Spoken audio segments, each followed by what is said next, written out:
Hello and welcome to Rewind Reviews. This week, the chosen film is Bill and Ted's Excellent Adventure, a film that I'm very fond of from my childhood, and Chris, if I remember rightly, has not seen or had not seen. Never seen. Yeah. Mm-hmm. I guess we normally do we didn't really do it last week because neither of us had too much of a connection to the film. But just very briefly, we usually start with our links to the film and where how our history with it is. My history is history, as in history at school. My history teacher put this film on, and it was that annoying thing where the teacher blatantly just didn't. I don't know for sure because I don't remember it detail enough to know this. But if I was guessing, I'd say he's come in hungover, didn't want to actually teach a class, put this film on, and hilariously, obviously, a typical school class was 45 minutes, an hour.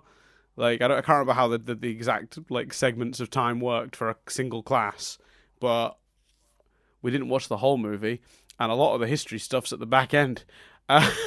So I then had to go make my mum rent it from a video shop for me so I could watch the end of the movie because I was really enjoying it. Well, he didn't then show the rest at another point.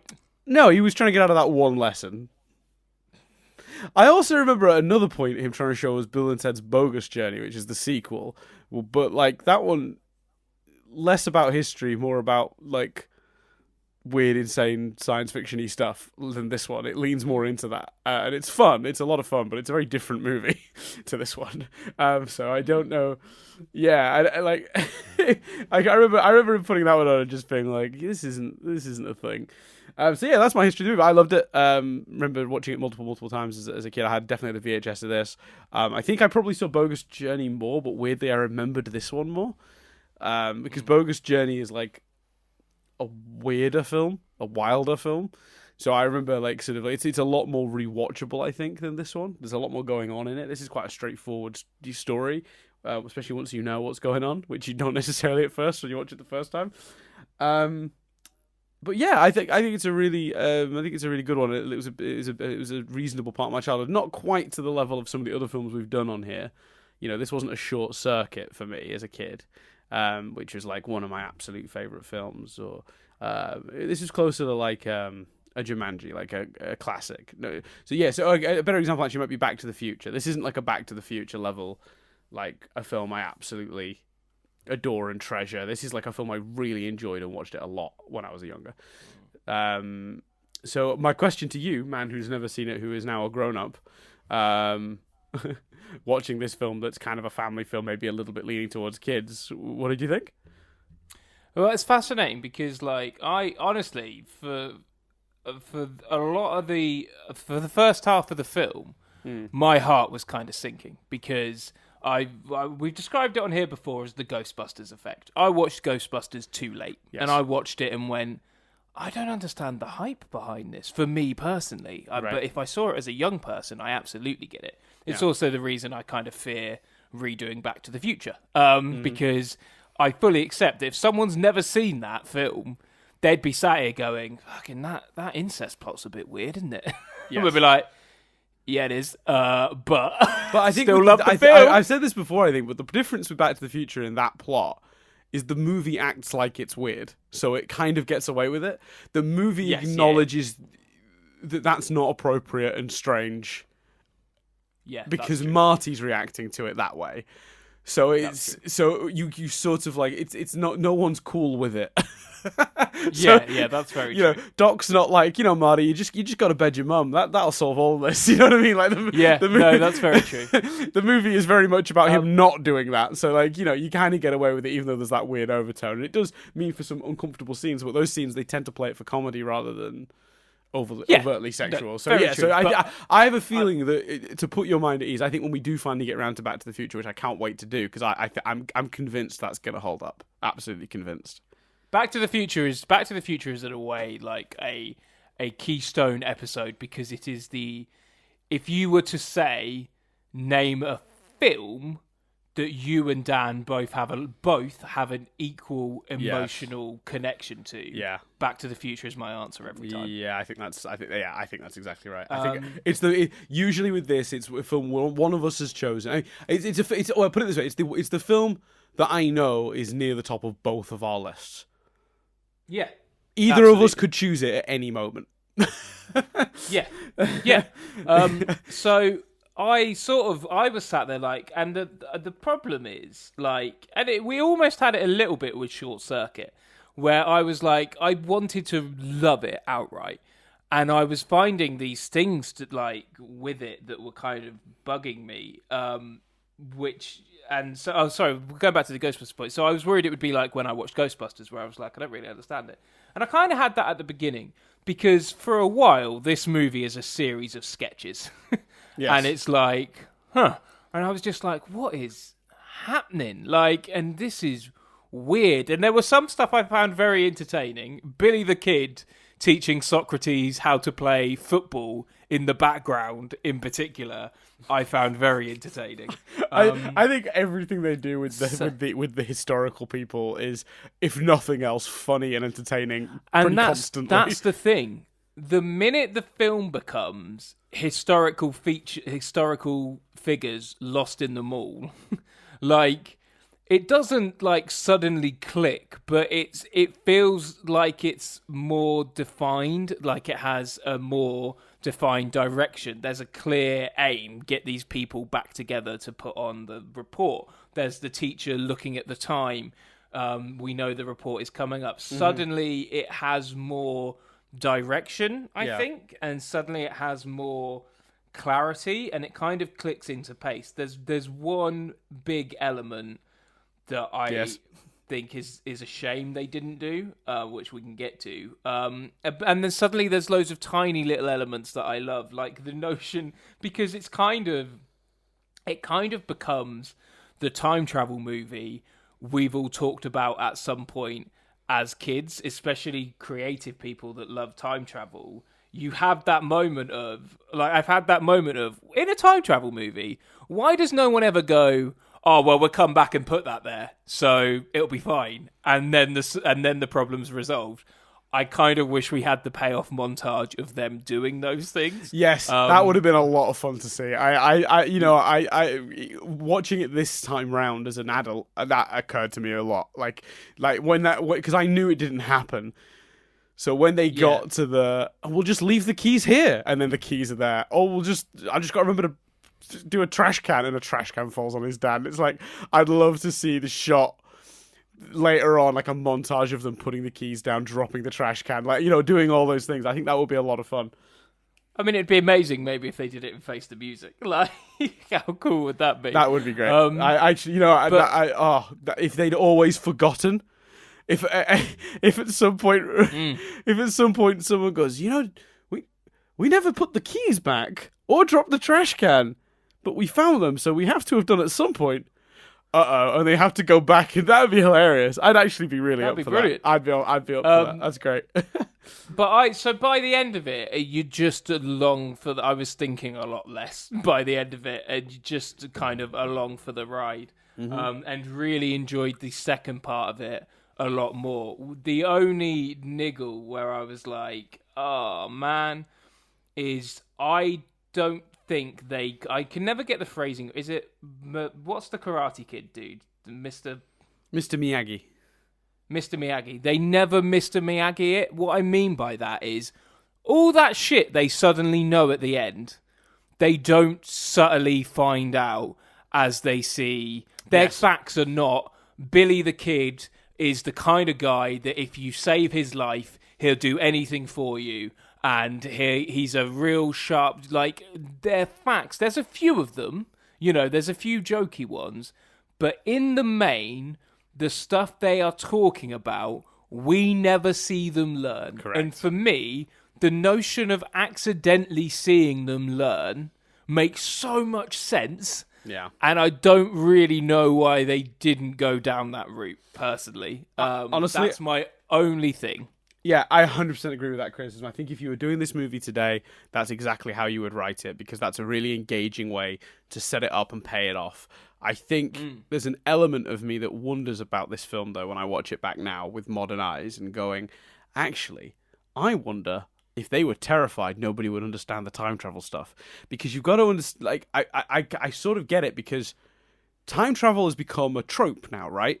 So general audiences don't need time travel premises explained to them quite the way they used to. So the Bootstrap Paradox, which not everybody knows that name for it, but everybody knows what the Bootstrap Paradox is, even if you don't know that's what it's called. That premise of, and there's a perfect example right at the beginning of this. Rufus never tells Bill and Ted that's his name. Bill and Ted tell Bill and Ted he's called Rufus. He never says, "Hi, I'm Rufus." They go, "Rufus!" And that's how they know. But they only know that because they said it. So the idea of a Bootstrap Paradox is set up in this movie. It's the same with the keys. Who got them the first time to put them there to start that loop of the keys being, you know what I mean? Like it's that idea of which Bill and Ted who was the first Bill and Ted to go back in time without having met themselves before that loop began. Like but the movie sort of like spends a fair bit of time. Well, I assume it's Bill and Ted from the future, but yeah. Yeah, well, exactly. So it's like it's a loop, isn't it? But it's like where does that loop begin and end? And it doesn't, because it's a circle. That's the premise. But like, I think modern audiences are very savvy to science fiction premises now, and especially time travel ones. There's been so many time travel movies over the years. You've probably seen a couple of them. So these ideas wouldn't be alien to an audience today. Whereas this movie takes a fair bit of time trying to help you understand time travel.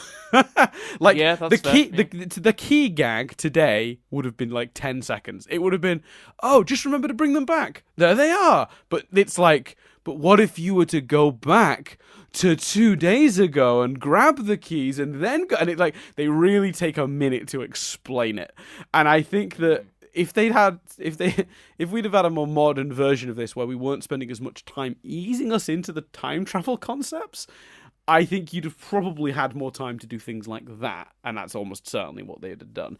I'm not giving them a pass, by the way. I think you're right. It's probably the film's most egregious flaw, because it doesn't feel like they learn, and then suddenly they've learned. And I think you'd absolutely fix that in a second if some of the stuff they were saying at the end came up as they went. And they discovered naturally. 100% that would have been better, in my opinion. So yeah, that is a very, very fair flaw to pick out. I mean, I honestly thought you were gonna point out the whole stepmom thing, because that's my big takeaway of, oh god, weird. No, because I didn't personally butt up against that, I must admit, because they set up that, like, he asked her to prom.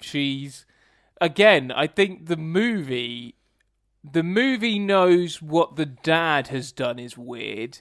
Yes. And I don't think that just because the dad's now dating her doesn't mean he'd stop fancying her. Like, he's not related to her, but I have quite a laxed, like I don't know, like whenever you hear stories of like step sisters and step brothers falling in love, everyone's always like, oh, it's disgusting. And I'm like, well, hold on. If they grew up together, it's weird.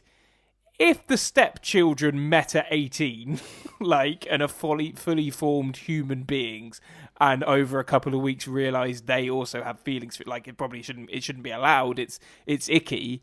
But I don't know. I didn't personally, in this instance. It's the equivalent of the dad dating a friend. Yeah, I know. I get that. I kind of see where you come from that, but it just feels out of place in this movie. Like, I don't think there's necessarily anything directly wrong with it. It doesn't do anything too gross. The weirdest thing it does is that it's a bit leery the dad is with someone so young. Yeah, and that the dad sleeps with her in his son's bedroom. That's weird. That scene is like the most out of place thing in the movie. So I found that really strange. But I do love that it pays off at the end, because he's talking to Freud about his Oedipus complex. And to be honest with you, it feels like it's there just for that gag. Yeah, I know. That's what's funny about it, is it does feel like this entire subplot exists. And we should really explain. I guess, do we need to explain Bill and Ted to an audience? Yeah, I think so. Yeah, all right. In case you people haven't seen. So Bill and Ted are two people who want to be in a band. They can't play instruments, but they desperately want to be in a band. They're a little bit dim, and everyone in the world seems to hate them for some bizarre reason. It's very bizarre. Until they're met by this guy, Rufus, who gives them a time machine because they're going to fail their history report. If they fail their history report, Bill and or Ted, I think, is going to be sent to military school And that will be the end of their band. So this guy Rufus appears with a time machine and is like, look, I can help you pass your history report. Why don't you go ask Genghis Khan about his, attack on such a thing? And they basically get to go on an adventure. They end up, it's like an oral report on what historical figures would think of modern day California, I guess. Eventually. So they go on this journey through time, meeting various historical figures and piling them into this phone box as they go on all these different adventures. And then they eventually get them to modern day California, where they all get loose, run amok for a bit, which is my favorite sequence in the whole movie, to be honest with you. Yeah, I agree. Everything about that is fun. It's just great. Top to bottom, it's just wonderful. The second movie, I think, leans more into the sort of wackiness. Whereas this movie starts kind of serious in a weird way. And actually, that's kind of take back. In case anyone's yelling it in the comments, I take back eventually, because although it feels like a long time, this movie is a nice lean 90 minutes, so that's potentially unfair. It feels like longer than it actually probably practically and I do think it's like a steady increase as well. I don't think it's as simple as like a flat line and then a jolt up to quality. I think that this movie starts a bit slow, because it's kind of playing its hand quite slow with the time travel, because they don't want... Because nowadays you would just start the movie with the exact premise, which is, look, I'm going back in time because these guys are important now. But this movie sort of reveals the information kind of slowly, because it's really worried you won't follow it. That was so apparent to me when I was rewatching it. And as they get the time machine, meet themselves, that's kind of fun, and your entertainment is going up. And then they're traveling through time. Well, it doesn't feel cohesive yet. You're having a lot of fun with that. So again, you feel your interest being like pulled in, and you're enjoying it more and more as it goes, and you're starting to like the characters a lot. And then by the end, you're absolutely on board, because once the historical figures are running around an American mall, that's hilarious. But the basic premise is they run around, get these historical figures, and they have to try and get them back to the school in time to help them with this report. And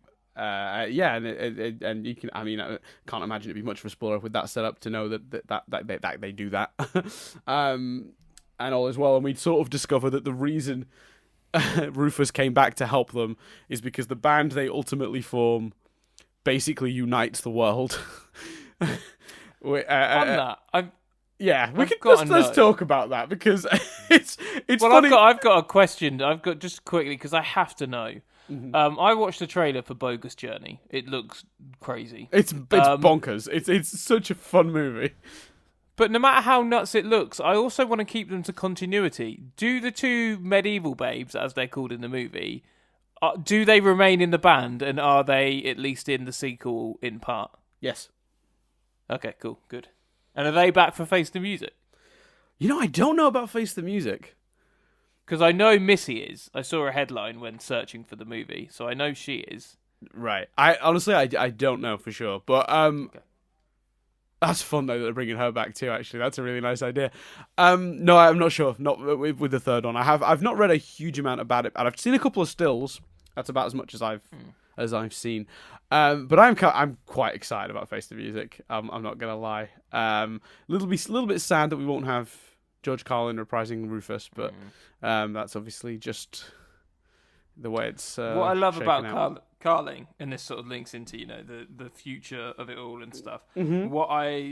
Because I don't want to sidetrack us too much, but what I love about Carling is if you listen to Kevin Smith on any podcast, DVD, whatever, talk about Carling, he talks a lot with a lot of love in his voice about how Carling got really invested. Like, he plays a trucker that gives out blowjobs in one of his movie, and Carlin's going up to Kevin Smith going, so what's my motivation for this? Like, he took acting so seriously. Yes. The idea of him taking this role that seriously fills me with joy.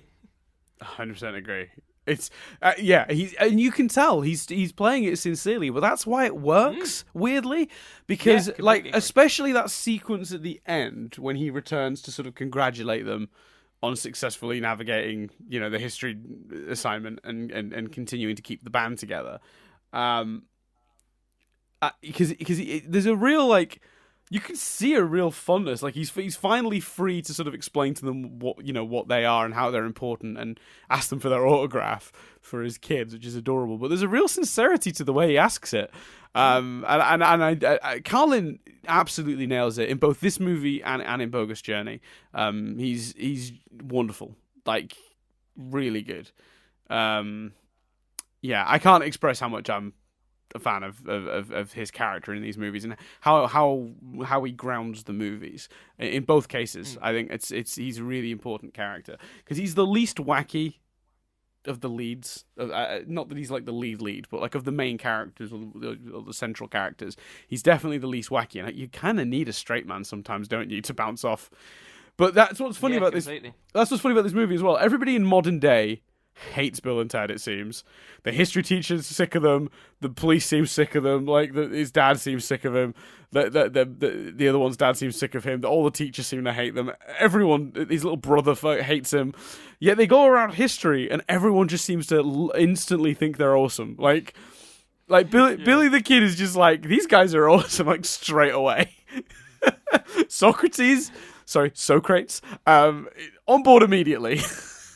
It's actually it's weird. They sort of, the more the film goes on, the less time they devote to building up the historical figures and the relationship with Bill and Ted. And so Billy the Kid is the most fleshed out. Like At first he's like, right, I'll play you at this game, but then Bill and Ted save his life, so then he suddenly just decides to sort of be their guy. And yeah, the relationship between Billy the Kid and Socrates is one of my favourite elements of the film. It's the scene in the mall that really tickles me when the two girls are like looking over at them, and like Billy the Kid's like flexing a little bit, and you hear, if you listen, one of the girls is like, the sandals. She's talking about Socrates. Yeah. Such a good joke. What a great joke that is. Holy hell. It's a really good movie, I think. It's definitely flawed. I agree with you about the time travel thing. The historical thing and the learning. Because when I was watching it, like my criticism until the end, like because I couldn't remember exactly how the history report sort of shook out. Like I know obviously it's not going to work out. Obviously, there's no anyone expecting them to like fail would be really not aware of movies from this era and what they were like.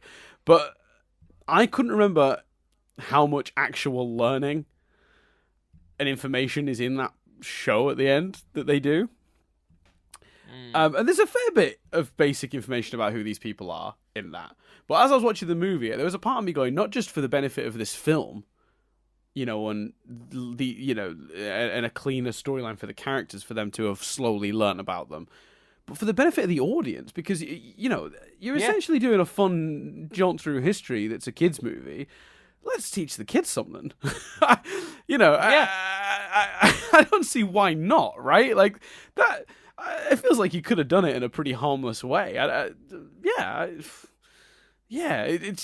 feels like there's a real opportunity to do that in a sort of like a really fun, engaging way, and they just kind of, blew it's a strong phrase, but they definitely could have done more than they did on that front. But I think what they're interested in, I guess, is having a good time, and it certainly does that. I completely agree with you, and that's sort of, like I say, my big thing. But yeah, the trouble with this movie is anything we say in that vein is taking it more seriously than the movie itself wants you to take it. Absolutely.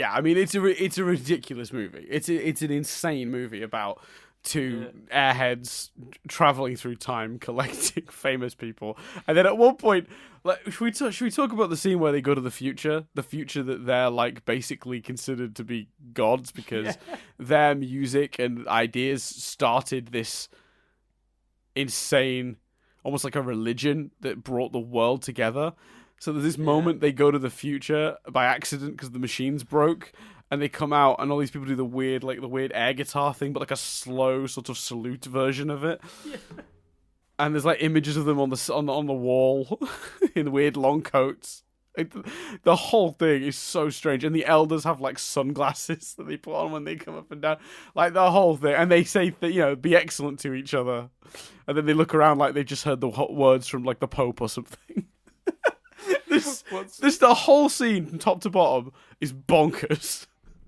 Oh, it's so crazy, and I think like the Honest trailer made a good point about that, which was like, they think it's perfect, but everyone's living in a cave and they're not talking to each other. That's a good point. That's a good point. I've not seen the Honest trailer. I thought about watching it after I watched the movie, but I decided I was going to wait till after we did this because it's funny about that. I always try to like avoid reviews, even though I don't always keep to that. Because temptation sometimes cracks me, and I'm like too curious to not. Did you watch the Honest trailer after watching the movie? Yeah, I watched the trailer for Bogus Journey, and then I watched the Honest trailer for that. Yeah. Yeah. I mean, having watched this, do you when you finished the film, were you like, oh yeah, this makes sense that this would get a sequel, or was this one of those movies you were like, why would you come back to this? This is a pretty clean cut A to B story. Because there are definitely movies I watch and I go, you never need to come back to this. No, I can see why. In a way, I'm surprised there wasn't more. And then I discovered that there was a cartoon, I think, wasn't there as well. So, Correct. like, they really did expand it off. In a way, I was more surprised that A, it took so long to get to a third movie, and B, that the premise for the sequel seems to be them going into hell or something. Because I was just like, why don't you just do more time travel stuff? Like, zany time travel adventures. It's perfect. Like, just keep doing that. Like, why not? So, yeah, if anything, I was more surprised that they didn't take it further, really. I was a bit... Yeah. I can see why it's a classic. I don't think it's laugh out loud hilarious, but then again, I'm the wrong age. Like, I think it probably would. I'd be quoting it all the time. And what I was really impressed with, because I know as always we start on the critical, but that's just one kind of thing to enhance, if anything. At its core, is such a strong, lovely message. The whole film is about being kind and being excellent to each other and treating people well. Like, and how that pays pays off.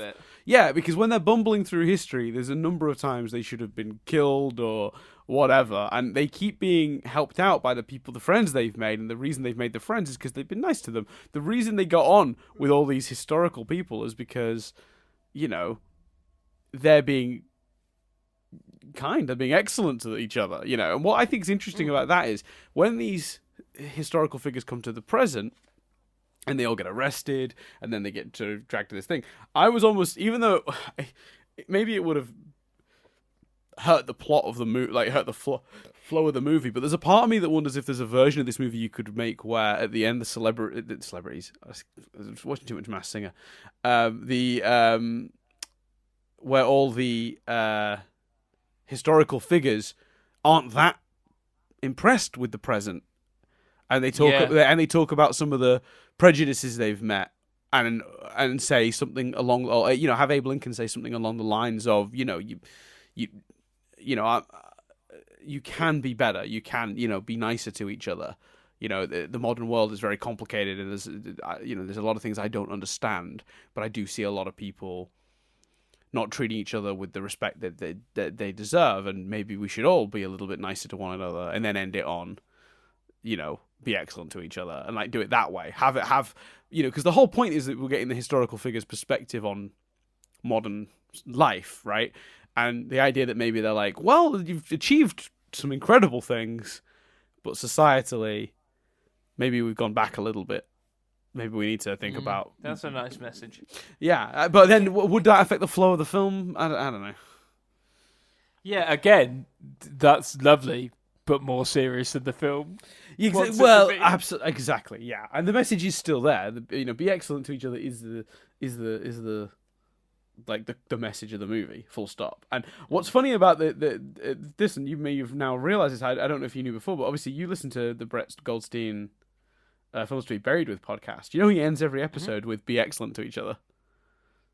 Oh, I hadn't ever noticed that. There was a lot. It's so funny because it's hard to tell when you watch something quite old, quite late. It's hard to tell who's ripping who off. Like, there's so much overtones of Back to the Future in this. Yes. And yet it's only 3 years apart. So I'm like, well, is that coincidence? Was it directly inspired by? Obviously, the Doctor Who references from the phone box to the way the phone box travels through the timelines. But then I was like, well, that's probably... They probably did that before Who did that. That's quite a modern Who thing. The TARDIS going through the vortex and stuff. So it's so hard to work out what inspired what. Because in old Who, the TARDIS would just vanish in the spot that it was, and then it would reappear in the space that it was going to. You wouldn't see it tumbling through a vortex in the meantime. Yeah, you're absolutely right. Yeah, I don't know at what point Doctor Who switched to the vortex notion. Well, maybe I'll do some research at some point. So it's like, did they take that from Bill and Ted? I don't know. Yeah, wouldn't that be fun? Because Bill and Ted obviously nicked the phone box. Because you know what? The irony of that, though, and I looked this up in the trivia, they were originally going to make it a car. Oh, right. It was originally going to be... I've got it in my triv. Let me just... oh, God. It's too much triv. Oh, here we go. So, the original script, The Time Machine, was a 1969 Chevy van, but the filmmakers thought that might be too similar to Back to the Future, so they changed it to a phone booth, apparently unconcerned that Doctor Who uses a police telephone box as a time machine. Bill and Ted... oh, that's a different piece of trivia. Yeah, so there you go. So they must have... But this must have been in pre-production before Back to the Future came out, surely. I suppose things moved a lot. Yeah, because it's tricky, because looking through this, it does seem to have been in weird flux. So the principal photography was done in 1987, but the film was basically in danger of being dumped onto cable television because the group that made it went bankrupt. And it was lucky that Nelson Entertainment bought the rights in 88 and released it in 89. Because it nearly just got thrown onto like TV as like a made-for-TV movie, which is bonkers, right? Like, yeah. So I'm trying to find when it was written to see like when they were developing it, but there's no real evidence of exactly when here, sadly. I'm going through some. I should have done more research on that actually, because it's an interesting thought. Like what ripped off what in terms of this and Back to the Future. But you got to wonder if that's what gets a movie like this commissioned, though. The success of a movie like Back to the Future. Oh, we're doing another teen-based time travel movie. Yes, please. We just had one of those, and it was really successful. And this evidently was. I think a big part of it as well that we've not talked about yet is the amazing chemistry between the two leads. Yeah, you caught me stopping my drink there, but 100%. It's really weird how they create like the feel of a genuine friendship. Yeah, they absolutely feel like friends. What do you think that is, though? Because is it just pure like? Do you think is that just good acting, or do you think it's just that those two get on in real life? Because they do apparently. So. I think it's probably a bit of both. Like, I think that you can't. I mean, yeah, because there are all sorts of actors that didn't get on that still have great chemistry. I think I imagine you've got to be one of the things I'm most fascinated by with the sequel, with the new one, is their performance. Because you've got to be a certain age and you've got to be at a certain point in your life to carry that off and to make that work. Yes. And obviously they're a lot older now, and it's avoiding a big part. I have to say, I think there's some funny jokes in Dumb and Dumber 2, the actual sequel, not the prequel. Right. But I think a lot of the problem is like, it doesn't feel like Harry and Lloyd. It feels like Jeff Daniels and Jim Carrey acting as Harry and Lloyd. Yeah. And I don't know whether it's because nostalgic can't cover everything, and some things you just don't buy anymore. And I think it was perfect casting of those two actors at that point, I think. Yeah. I would 100% agree, and I'll tell you what I think is going to be interesting to see what they do. I had a theory that this was gonna be different, like that they were gonna. I think you hit the nail on the head with Dumb and Dumber. It was weird to see them that much older, but acting like they did when they were younger, and it felt there was something jarring about it. I wonder if they're gonna actually age up the Bill and Ted characters, give them like adjust the way they speak, make them a bit more forlorn. Yeah, maybe because like isn't part tone of the them plot down. that they're dads? It's unclear. Like they've said bits and bobs. I got the impression, and don't quote me on this because I've been intentionally avoiding plot details, but the impression I got was they've gotten to like middle age or like later in life, and they've still not written this song that's supposed to change the world or whatever, and they're feeling the pressure to achieve as grown-ups. So I that's a really fun idea, and I hope that's true. I hope that's right, because I kind of like that.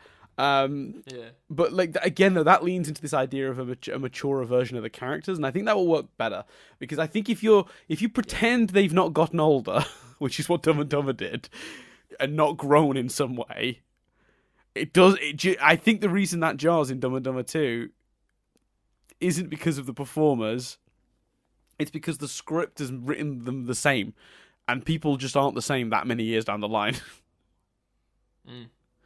And then the performers are only going to act it the way it's being written. So if this movie, they're still going like, bodacious, it's like, you have to have a little bit of that, obviously, because it still has to be Bill and Ted.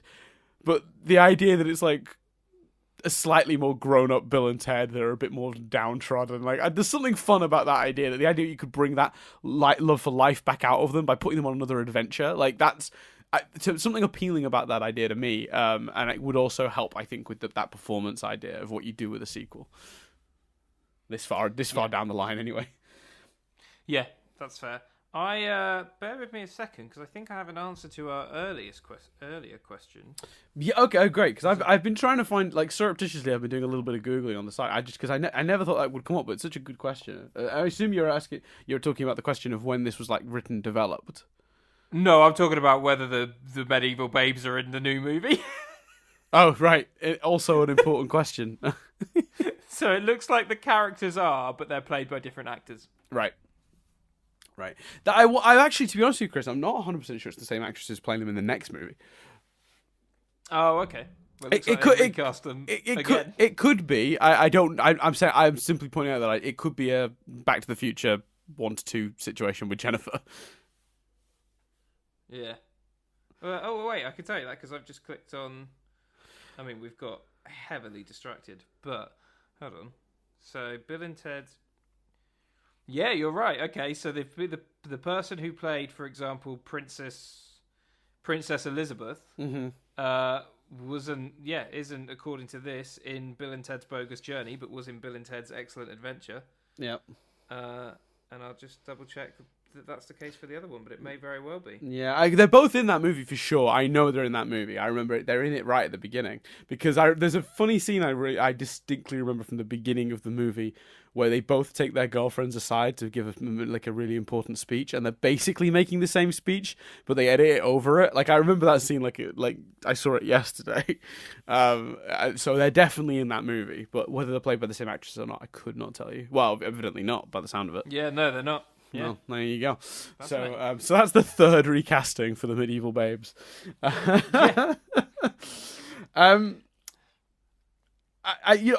love about this movie, though, I will say, and this is, you could just go back to this one, is in a weird way, as sort of straight-laced as it seems at the beginning, I think that actually makes the weirdness feel weirder. Like, when the phone box first lands when they're at the corner shop, and they're like, this is most unusual. You're with them. You're like, what's happening in this movie? Like, the first time I remember the first time I saw it, not really knowing what the movie was about. Just being like, where's this going? Like, I don't understand. Like, so I mean, go on. Yeah, go on. You go. Well, I was just gonna say, I think that enhances the strangeness later on, because like you've sort of it starts as quite a sort of straightforward teen movie about, two airheads that want to start a band, but the dad won't send them to military school. They're going to fail a test. Like, it's all very pedestrian. And while the thrust of the movie never changes from that, obviously the means in which we're going about handling that plot becomes a time traveling science fiction jaunt through time and space, and I think that the weirdness of that the movie doesn't ignore and pretend isn't there.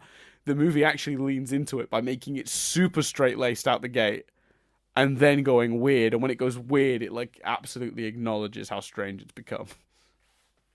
Yeah, and I think that's what's so amazing about the performances, because they're not playing the characters so stupid that you just dismiss everything. Like you say, when they go, this is a bit strange, you're like, it is.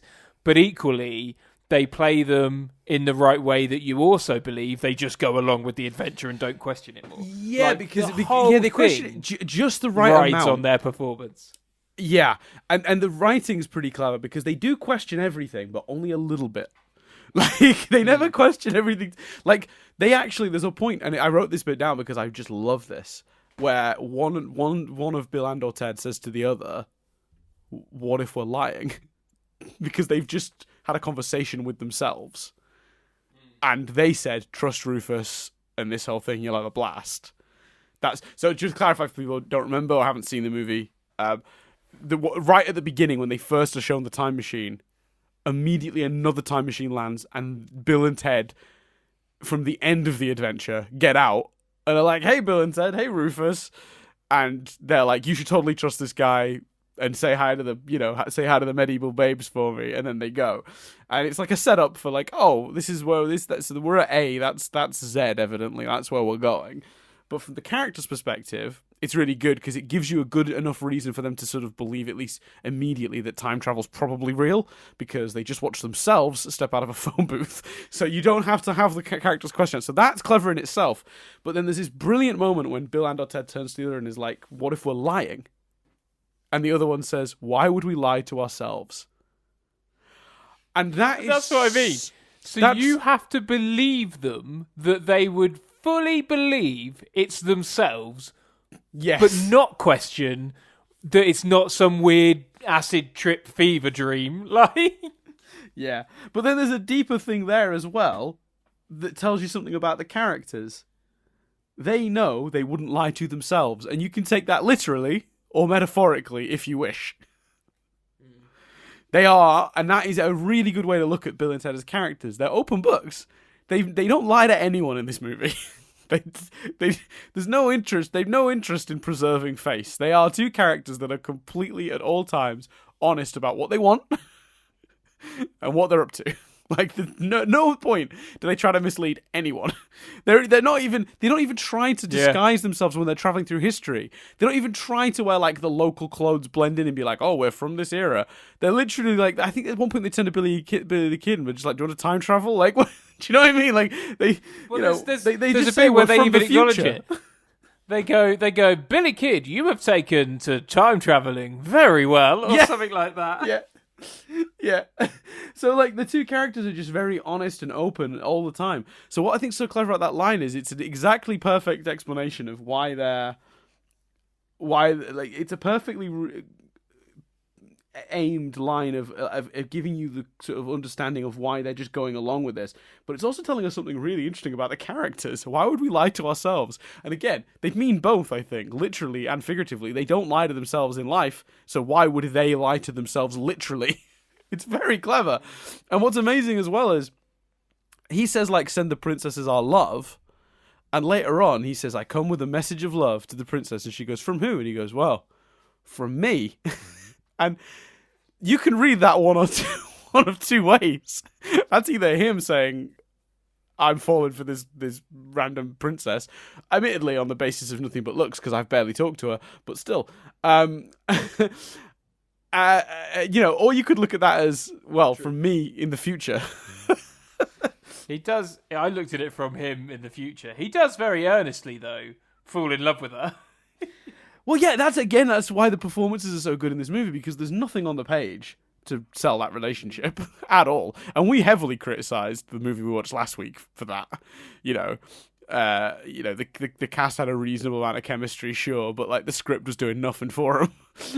The script did nothing for them here, yet you buy it. Yeah, no, that's fair.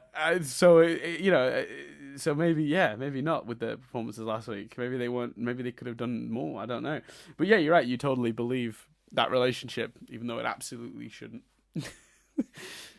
I assume this is Keanu Reeves' first film. I don't know, because he looks the same age now. It is scary how little he's changed. Yeah, I'm gonna look him up. So I mean, in overall, then we've historically we've said we're gonna recommend or not recommend people check this out if they haven't seen it, or rewatch it if they haven't. Where would you suggest people? Where do you stand on this as a thing? I'd recommend. I think it's entertaining. It's like not in a bad way. Not in a criticism at all. I thought this when it started, and I know it's become a bit of a running joke on here. When this started, and I double checked because I was going out after, and I was like, oh, plenty of time, because I had like 2 hours and it was 90 minutes. And I thought to myself, I miss films that are 90 minutes. Do you know what I mean? Like, I've recently watched, within the space of a few days, 1917 and Joker. Right. Both incredible movies. Yes. Did you see 1917 at a cinema, by the way? Not to get us off track. Yeah, of course I did. Yeah, absolutely. That's the only way to see that. I'm not a fool, Dan. Yeah. For anyone listening to this, it might be too far gone for you to. If you can scramble and find a screening of 1917 in a cinema, because I don't know when this is going up. Maybe too late. But if you can, please do. It definitely won't hold up. It won't work the same. Like Gravity, it's an experience you should definitely have in the cinema. Yeah, absolutely. Struggled not to spend the entire film looking for the seams, but I think that's just the kind of people we are. I think I found all the cuts. I'm pretty confident. Any time it was vaguely close on something. Which is why it was even weirder that I couldn't shut my mind off, because it's like, well, you know where the seams are, so don't worry about it. Stop thinking about it. And Joker, loved. I was very like, after Joker. We'll talk about it at some other point on something or other. But like, again, I know everyone says that film depends on that performance.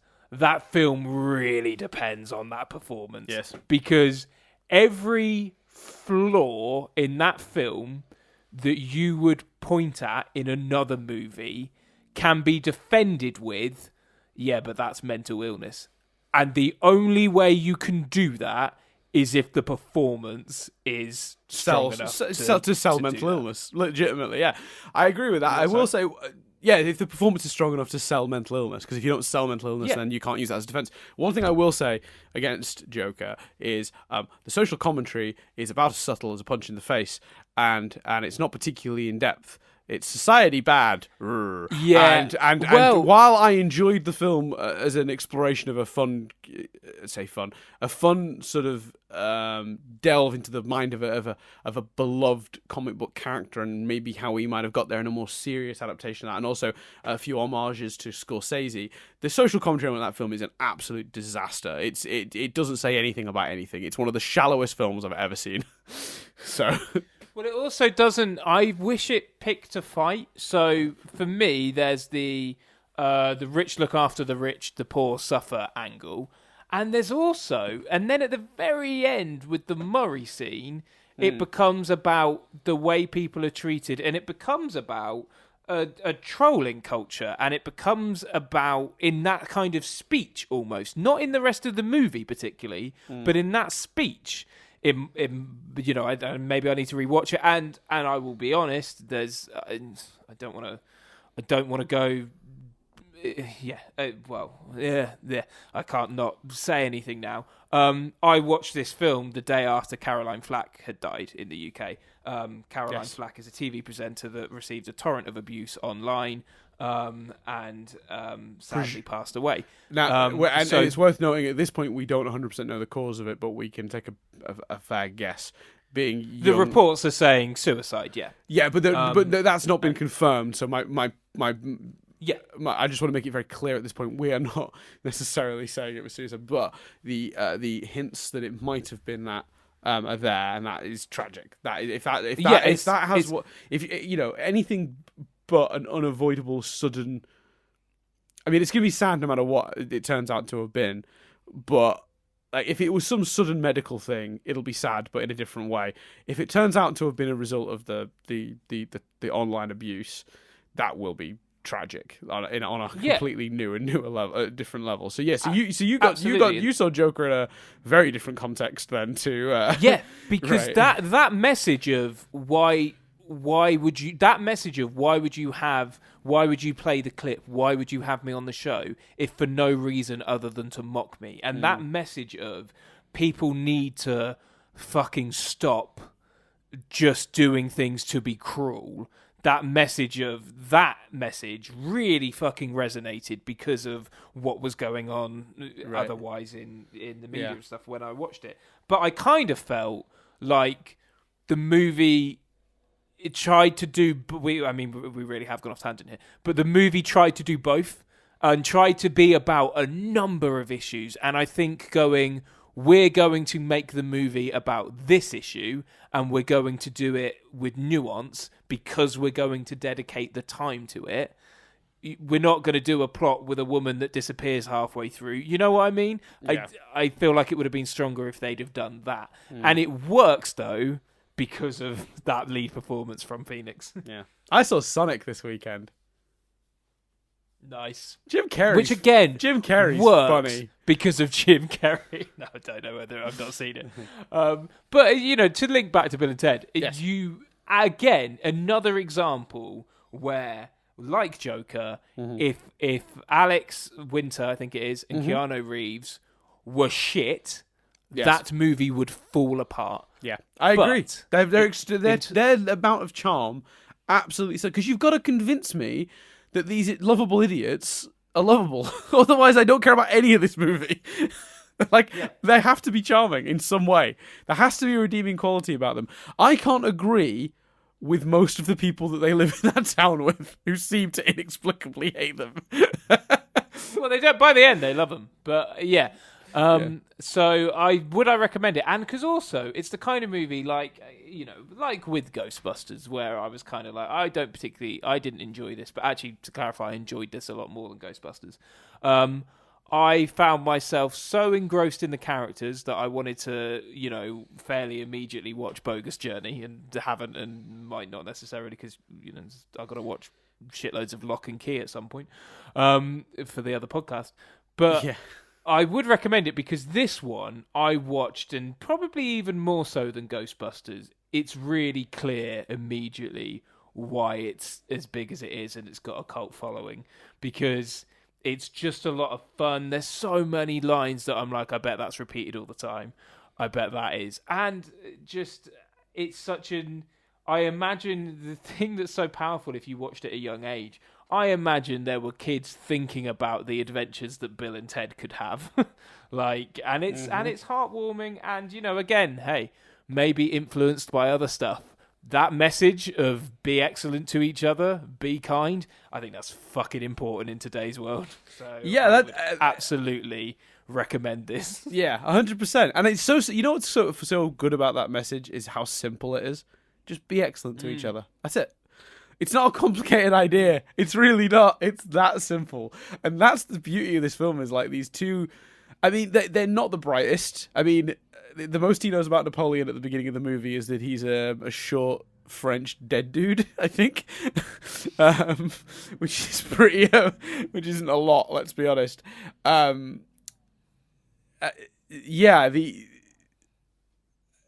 It's the simplicity of that message strikes you. It really does. It cuts through everything. Yeah. It's so good. And these two characters who are, like I said, not the brightest. The fact that they came up with that, not came up with it, but like that's just their philosophy. But it's so simplified for them. It's so easy for them because they just see it clearer than everyone else does. Just be excellent to each other. Why wouldn't you do that? They're such nice guys. That's it to them.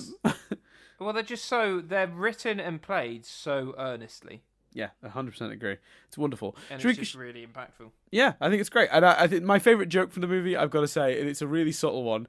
Apparently, and I didn't know this at first, this is something I found out doing a bit of research for it, but when they're doing the presentation at the end,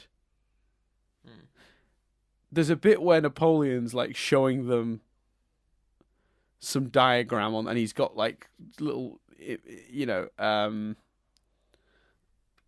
he's got like figures on a map, and he's like demonstrating something, and it cuts to them, and then he's demonstrating this, and like I think Bill says, "I don't think that'll work," and he looks up and he's like getting angry. He like looks over.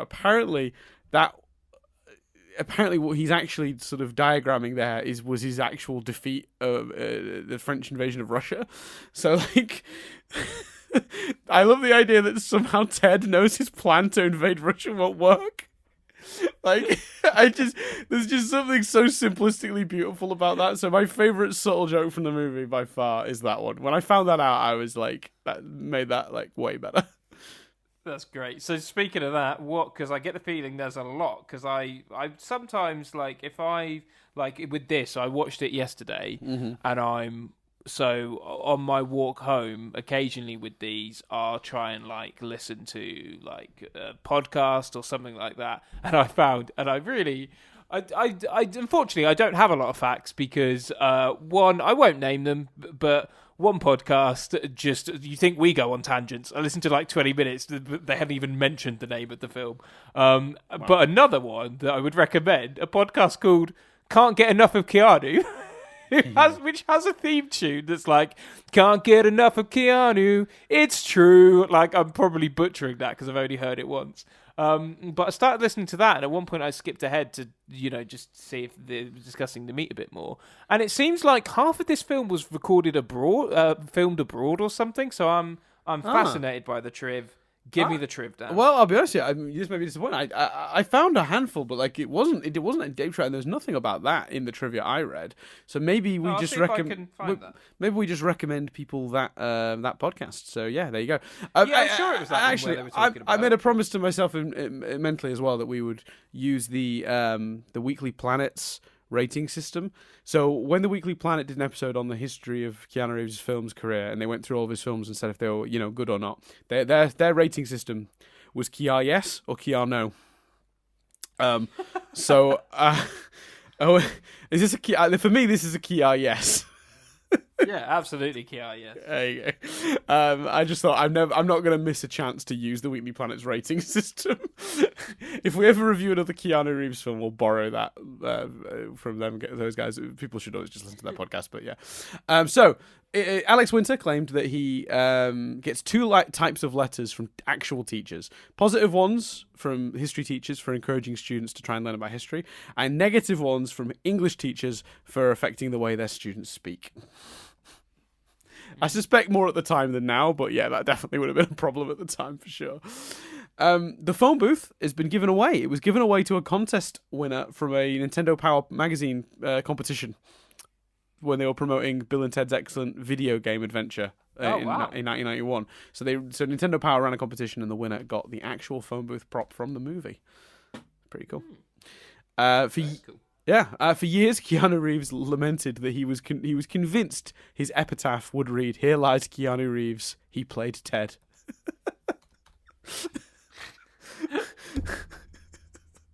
I enjoy that. In the film, Bill and Ted claim they need Eddie Van Halen in their band to make it better. After the film was released, he jokingly said, Eddie Van Halen said, he would have joined the band if they asked. He also said he would have gladly appeared in the movie, but no one asked him. Now, I want to call bullshit on Eddie Van Halen here. Now, I like Eddie Van Halen, and I'm on board, and I think he's right that he would have done the movie post-release with it being a hit. But if I am absolutely convinced that if they'd have come to him with this script and said, "Do you want to be in this?" he'd have been like, "No, what is this shit?" Two idiots pick up Socrates and Billy the Kid. Fuck off. It's very easy after it's been a hit to go, "Oh, I'd have totally done that movie if you'd only asked me." Right? Like, am I wrong? Yeah. Am I like? No, I think that's fair. Well, hold on then. Let's just double check. Dan, why not? Actually, no, I can't be. I'll still look up Eddie Van Halen's filmography. But like, yeah, I think that's fair. I think, of course, you say that if something's a hit. Yeah, absolutely. And it was the good thing about this movie was no one had any faith in it, so they made it with basically no money at all, and you can kind of tell, but actually they stretched the money quite well in this movie. It doesn't look too cheap, and the fact they used real sets, evidently, it sounds like they did some traveling to get some of these shots. Really works because it gives the movie a scope that probably wasn't that expensive. Because piling some cameras onto a plane and flying out, who at the time were not particularly famous actors, Alex Winter and Keanu Reeves, probably wasn't that expensive. But it gives the movie the impression of a bigger budget than it actually has. So 10 points to the producers of this film who did a really good job. Sort of, and all the different people in the production side of things that sorted that out, because the movie doesn't. You can tell it's not a big budget movie, but it doesn't feel cheap. That's, I think, what I want to say. So it's made for $8.5 million, which is ridiculous. And I think, if memory serves, it made a good couple of $100 million. Oh yeah, hold on, I've got that as well because I'm looking for this thing about a thing. So it made. Oh, I did have it. Hold on. It made 40.50 million. 40.5 million, sorry. Which, considering... And I think that's just its... Is that not just its US? Yeah, that's just... I don't know. That's just its Wikipedia box office. Right. Yeah, to date. Yeah, domestic to date. It doesn't have an all-time. I guess back then they didn't track the international sales. No, or DVDs and stuff like that, VHS. So yeah, make the movie on the cheap, and look what happened to Joker. Joker, profit wise, not to go back to Joker, didn't make that much less than Endgame, because they made Joker for basically nothing. That's crazy. Basically nothing. Yeah. Anyway, so in the opening of the movie, when they're in the classroom, there's a list of historical figures on the board, and every single one of them are picked up by Bill and Ted in the movie. Which is awesome. I'd go back and check, but I did wonder that. Yeah, the Socrates is on there, Billy the Kid's on there, they're all the big ones, all the main ones that we see. Joan of Arc are on there. Oh, that's another good joke from the movie. Who was Joan of Arc? Noah's wife? So good. Yeah, that was probably the first gag I really laughed at. Yeah, that's a good gag. So apparently the original plot was to have Bill and Ted visit and accidentally cause all of history's greatest tragedies, including the sinking of the Titanic and the crash of the Hindenburg. Which, I mean, apart from, real people dying in those events, as a premise, the idea of them having a huge influence on history and not knowing is interesting. Yeah, maybe not so much tragedies though. I think that's maybe where we've, that's a much darker movie than we got. So apparently they originally auditioned for the opposite roles. So Alex Winter auditioned for Ted, and Keanu Reeves auditioned for the role of Bill. Cool. Other people to audition aren't now. This isn't like the usual, because we do this segment on this podcast sometimes where we go through who else auditioned for the role, and it's a fucking who's who of everyone. It's literally every actor that existed at the time. There's only 2 other actors listed for each of these roles. Oh, okay. So evidently they found their Bill and Ted pretty quickly. Pauly Shore and Josh Richman, who I don't actually know. I don't know who Josh Richman is, but I can find out very quickly. He is... what's he been in? Okay. He was in Heathers. He was in the original 21 Jump Street TV show. He showed up in Kiss Kiss Bang Bang, which is that Robert Downey Jr. movie. So, not a huge amount. But anyway, so he was originally up for the role of Ted with Pauly Shore. That's Alex Winter's role. For the role of Bill... we have Sean Penn, which would have been interesting, and River Phoenix. Oh, wow. That would have been interesting. That would have been a very different movie, don't you think? Yeah. Well, so there you go. Wow. So the film was originally going to end with Bill and Ted actually taking the princesses to the prom, because obviously that's the first thing they do when they meet them. They ask them to go to the prom with them. The movie was apparently originally going to end that way, and it seems that at some point that was filmed, because a VHS cover from England in 1997 had images from that scene on it. It had a picture of them in tuxes with the princesses, so suggesting that that scene had been filmed but was for some reason removed. Weird that it ended up on one of the DVD VHS covers, but there you go. Yeah, I think that used to happen quite a lot with like old films. Pretty weird. Yeah. The characters say the word dude 70 times in the movie and the word excellent 30 times. That's awesome. Yeah. So apparently the original ending was much more scaled down. They were going to deliver their history report in the classroom with all the historical figures displaying their views on the, using the blackboard. Presumably at a certain point, even though it's not very realistic that the school would hold these oral reports in the in this other location with a stage and stuff, it gives the end of the movie a bit more scale, doesn't it? And I you get away with it. It doesn't seem realistic, but it doesn't really matter. Yeah, I agree. Yeah, you get away with it. Excuse me. In April 2013, Alex Winter called casting George Carlin a happy accident. They were going after serious actors first, people like Sean Connery. And after way after we started shooting with George, the whole movie was what? And someone had the idea way after we started. This quote from Alex Winter is a bit garbled, so I'm not going to continue to read it. But yeah, he said the whole movie was a happy accident, and no one thought it would see the light of day. So there you go. Ed Solomon and Chris Matheson wrote the script by hand on notepaper during a series of meetings at local coffee shops. They finished in 4 days. And apparently on the 2005 DVD box set, Bill and Ted's Most Excellent Collection, some of those handwritten notes can actually be seen. Yeah, cool. When filming began, Keanu Reeves was 22 and Alex Winter was 21, which is actually much closer to high school age than the typical Hollywood production. That's true.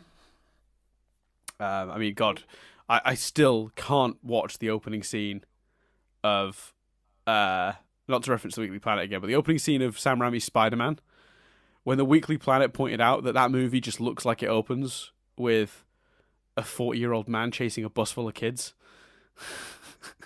It's like, because he so looks the wrong age that chasing a school bus, your brain goes to, well, that looks wrong. What's he up to? Is this a movie about a man chasing? He's not getting on that bus, surely, because he's a fully grown man. I would like to redo Spider-Man at some point, because I imagine now it's so much more glaring that that he's so much older. Well, you know what's interesting? I found out recently, this blew my mind, because this is just how people age in Hollywood, I guess. When he got the role of Spider-Man, he was younger than when Andrew Garfield got the role of Spider-Man. Oh, wow. By 2 years. Oh, fair play. So, well, fair play to Andrew Garfield. Like, he looks a lot younger than he is. Yeah, you would never think that. No, you would never. Absolutely never. Because, again, when you watch that first Spy movie, it is clearly an adult man chasing a school bus. And, again, your brain... Now I've heard that, when the Weekly Planet pointed that out, because I've seen that movie quite recently. Well, I say about a year ago. I watched it. It's you're just like... You can't be like... Well, you just can't fathom that he's getting on the bus. You're like, why is he chasing a school bus? This is an adult male. But yeah, there you go. In a 1991 interview, Ed Solomon, who's one of the writers, said the characters of Bill and Ted were originally envisioned as 14-year-old skinny guys with low-rider bell-bottoms and heavy metal t-shirts who were despised by the popular kids at school. Casting Keanu Reeves and Alex Winter changed the filmmaker's image of the characters. Once you cast Alex and Keanu, who look like pretty cool guys, the previous ideas we had were kind of hard to believe. Yeah, that, like we said all along, those guys make it. There you go. Bill says, let's reach out and touch someone before they use the phone booth the first time. This is actually an old slogan for Bell System Phone Company, associated with the advertising campaign that introduced push-button telephones in the 1960s. It resulted in massive sales, which coincided with a major upgrade to the telephone systems throughout the US and eventually the world. So that's like a quote from an old 60s ad campaign for telephone stuff. I'm glad there's an explanation for that, because it seemed strange. Yep. Yeah, I agree. I kind of dismissed it as just like, an oddity, but yeah, I'm glad that I also agree that I'm glad that there's some sort of explanation. Apparently, it was deeply uncomfortable to film inside the phone box, so unpleasant that both Alex and Keanu named it the Death Box. Oh, wow. Presumably, it was very hot and uncomfortable. There's no details about exactly how it was imagine. uncomfortable, but I could imagine it being quite unpleasant to film inside of. So yeah, it's not probably as uncomfortable as the RoboCop suit from what we heard when we did the RoboCop trivia. But I still want the movie or the TV show about the making of RoboCop. yeah, if you've listened to this podcast and you want to hear like possibly the greatest trivia we've ever done, it's the story of RoboCop and how that got made and what happened during production, because it's absolutely bonkers, top to bottom. That movie had such a good history. It's fascinating. I've never enjoyed doing research so much as digging into the backstory of what happened with RoboCop. So yeah, most of the historical figures that Bill and Ted bring back actually died quite tragically or horrifically. Several, including Socrates, Joan of Arc, Billy the Kid, Abraham Lincoln, were either executed or assassinated. Sigmund Freud died by assisted suicide, and many believe that Napoleon Bonaparte's death under house arrest was a result of arsenic poisoning. Historically, Genghis Khan and Ludwig van Beethoven are the only historical characters to appear in this movie that died of natural causes. Wow. There you go. In the original outline for the movie, Rufus was a 28-year-old high school sophomore who befriended Bill and Ted. There was also a character named John the Serf, whom Bill and Ted picked up in medieval England. But obviously they cut both those ideas. I don't know if that works, the idea of Rufus being like 28 years old. I'm glad they went the way they went. Yeah, same. No. I think it works much better. Let's have a look. Oh, wow. So the actor Dan Shaw, who played Billy the Kid, was 31 in this movie, but Billy the Kid in real life was killed at 21. And Jane Wilden, who played Joan of Arc, was 29 when she played her in this movie, but Joan of Arc was executed at 19. Wow. I did not realise Joan of Arc was that young when she died. That's crazy. No, that's nuts. I did notice, like, I didn't know that. I don't know much about Joan of Arc. So, like, when Joan of Arc in this was a young woman, I was like, oh, that's a strange choice. But now, obviously, it's not a strange choice at all. It's because she died so young. Wow. There you go. I mean, it was so young, but still they had her about 10 years off in terms of casting. Yeah. But, yeah, that's crazy. Aged approximately 19 when she died in 1431. Wow. I think this is among the darkest trivia we've done. Yeah, it turns out history's pretty fucked up. They didn't touch this stuff in the movie, which is weird because it's one of the most positive movies we've reviewed. So but you'll be glad to hear then in that case, Chris, that is the last of my trivia. There wasn't so much about the production, and I remember when I was reading through the trivia. I've tried to find why they filmed in Rome and stuff, and haven't found much. It was mainly just part of the production. There was the stuff about the production company going bust, but you obviously already mentioned that and how that delayed. I've also found out. So I'll end on this because this is a really nice fact, I think. Kelly, is it Kelly? Hold on, let me double check. Yeah, Kelly Carlin is going to be in the new movie. She is the daughter of George Carlin. Oh, that's lovely. Which is lovely. Is she playing Rufus's daughter? I don't know if she's just down on Wikipedia as joining the movie. Oh, I'm on board. So, yeah, same here. That's a great idea. Cool. Yeah. There we go. Absolutely big recommend from us for Bill and Ted. Yeah, Kia, yes. Yeah. Do you want to know where we're going next week, Dan? I hesitate to ask, but I need to know, obviously. So yeah, I guess. Oh, don't worry. It's a good movie. Well, because Dan, I was thinking about it, and we've done a lot of comedies recently. Not all of them funny, admittedly. My bad. But we.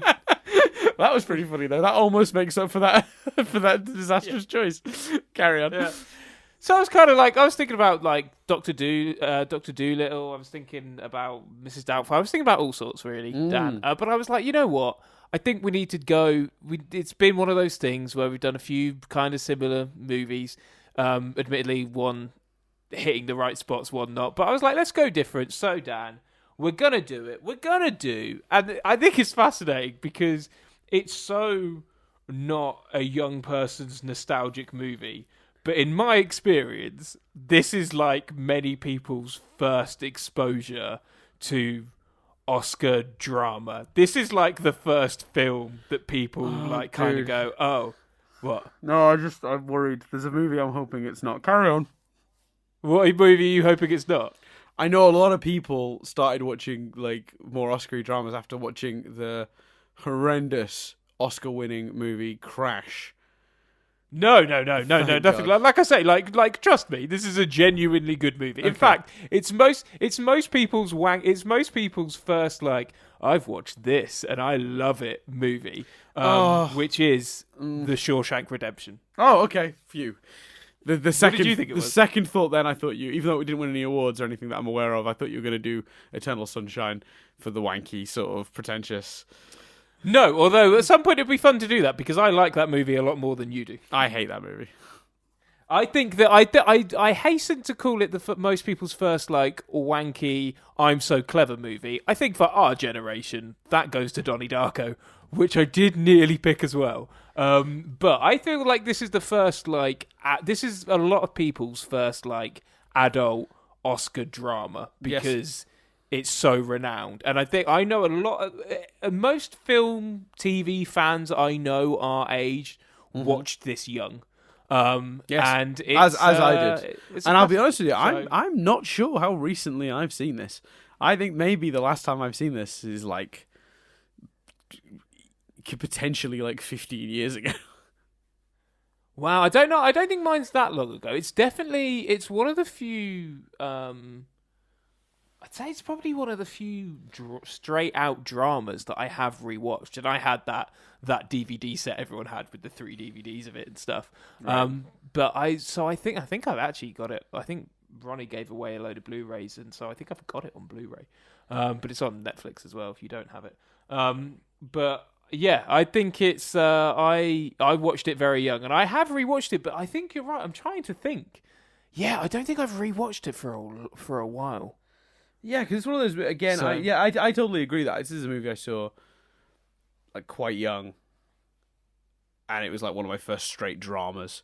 Because as a kid, you want action or robots or I don't know something, or at least I did. I didn't want anything sort of. It either had to be funny or weird in some way. Like I didn't like sort of straight drama. I didn't watch a lot of period drama. I was kind of the idea of any movie with just a bunch of people talking just seemed like a real waste of my time as a kid, because that's just the sort of stupid thing you think as a child.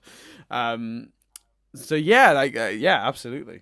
Yeah, there are so many movies though that fit that potential category of like younger people's like baby steps into more serious. Yeah, well, cinema. Like I said, I wanted to go different, and I wanted to go drama, but I did also want to go because I quite fancy, especially I suppose because I hadn't seen Bill and Ted. It was like, well, let's pick something I've seen. And kind of touch those, see if it gets those nostalgia feels. And I very nearly did go Donnie Darko, because that was the film everyone our age had on DVD, and everyone our age got really wanky about. But I was kind of like, I want to know that, like, I want to know that everyone got really wanky about Donnie Darko until the director's cut got released and ruined the movie for everyone. Yeah, well, I've never seen the director's cut. Don't do it. Yeah.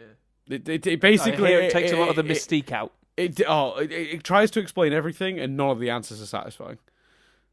They're all really unsatisfying and overly complicated, and like not in the good. I think Donnie Darko is an absolute accident. We can talk about it when we get to it, but I'm convinced Donnie Darko is a complete fluke of filmmaking. He trimmed the movie to a point where it was just there was so little of his actual like premise left that it became this really interesting like mystery movie where you're just left with the right amount of information to speculate and talk about it, and that's why a lot of people from our generation, talk about that movie a lot. We all sat. I remember being in college and in the quad at like lunchtime, like just throwing out Donnie Darko theories, and then the fucking director's cut just like absolutely destroyed that movie. We should talk about that's what I don't think that's on my list, but it should be of ones we could potentially. Yeah, I think I would love to do Donnie Darko at some point, but Shawshank, my memory of that movie is thin. I know obviously I remember it's based on a Stephen King novel, which I've never read because I'm not a big fan of Stephen King's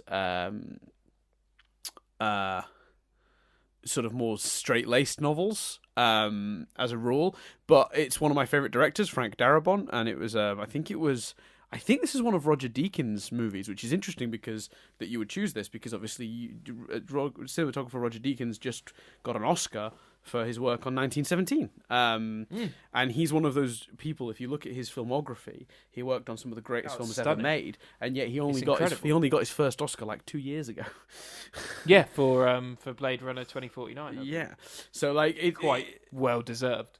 Oh, 100%. And so Frank Darabont and Roger Deakins in a sort of a combo in a film. Like I to be honest with you, now with a slightly more adult mind, I'd be interested to go back to Shawshank and decide if it's a very different tone to what we've done previously. But I'm absolutely interested in doing that. So yeah, well, that's why I chose. I wanted to pick something that was left field comparatively. We're gonna to mix it up, and it does fit the bill. I remember the first time I watched it.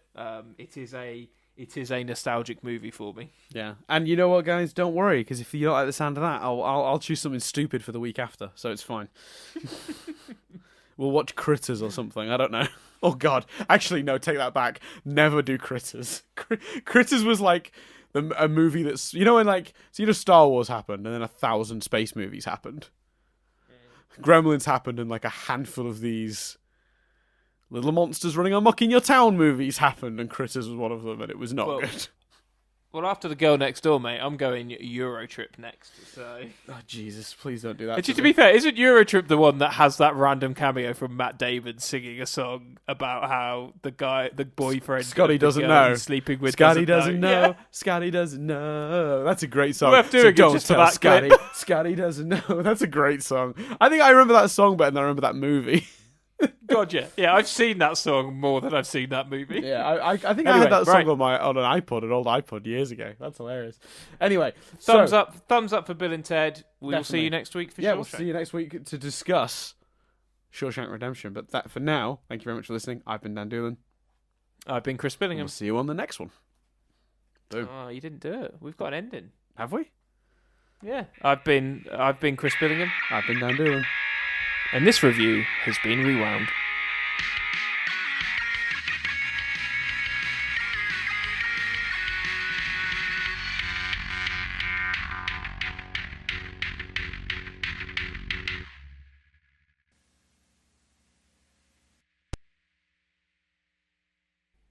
I forgot about that, didn't I?